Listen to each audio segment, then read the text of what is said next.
Assalamualaikum warahmatullahi wabarakatuh. Kembali lagi dengan saya Andi Muhammad Nur Rahman Kisas. Pada video ini saya akan menjelaskan mengenai materi Undang-Undang Hak Cipta dan Perlindungan Terhadap Komputer. Kemudian, apa itu hak cipta?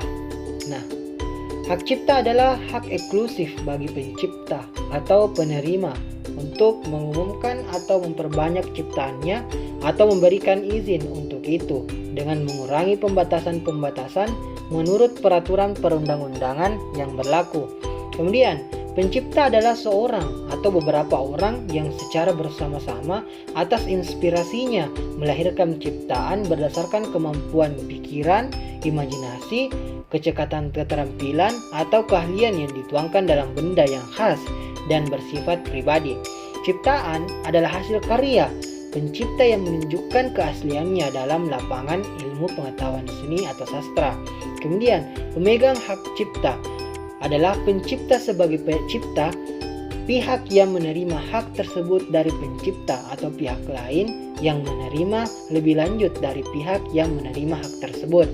Nah, dalam undang-undang ini, ciptaan yang dilindungi adalah ciptaan dalam bidang ilmu pengetahuan, seni, dan sastra yang mencakup buku, program komputer, pamflet, tarik, geografi, arsitektur, peta, seni batik, dan lain-lain.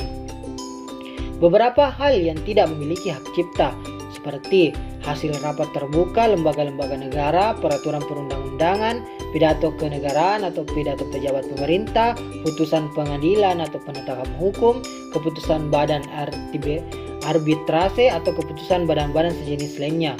Kemudian, beberapa hal yang dianggap pelanggaran hak cipta, yaitu pengambilan hak cipta pihak lain, baik seluruhnya maupun bagian guna keperluan pembelaan di dalam atau di luar pengadilan. Perubahan yang dilakukan berdasarkan pertimbangan pelaksanaan teknis atas karya arsitektur seperti ciptaan bangunan. Nah, masa berlaku hak cipta. Hak cipta atas program komputer, sinematografi, fotografi, dan karya pengalihan wujudan berlaku selama 50 tahun sejak pertama kali diumumkan. Kemudian, hak eksklusif adalah hak yang semata-mata diperuntukkan bagi pemegang saham, sehingga tidak ada pihak lain yang boleh memanfaatkan seperti mengumumkan atau memperbanyak hak tersebut tanpa izin pemegangnya. Seiring perkembangan teknologi komputer begitu cepat di Indonesia pada awal tahun 1980 telah terjadi beberapa keputusan pengadilan yang sedikit banyak menyangkut perlindungan hak cipta untuk program komputer, sehingga pemerintah perlu untuk menetapkan Undang-Undang Hak Cipta di tahun 1982 melalui UU HC nomor 6/1982. Nah, sertifikat pendaftaran hak cipta perangkat lunak akan menjadi prima facie evidence, bukti utama untuk proses hukum pada saat terjadinya pembajakan perangkat tersebut. Tanpa sertifikat pendaftaran hak cipta, tugas penyidik membutuhkan waktu yang lebih lama sebab bukti pelanggarannya membutuhkan pengetahuan teknis. Kemudian, apa saja sih hak cipta? Nah, yang pertama itu memasukkan perangkat lunak ilegal ke hard disk, soft listing, penjualan CD-ROM, penyewaan perangkat lunak ilegal, downloading ilegal.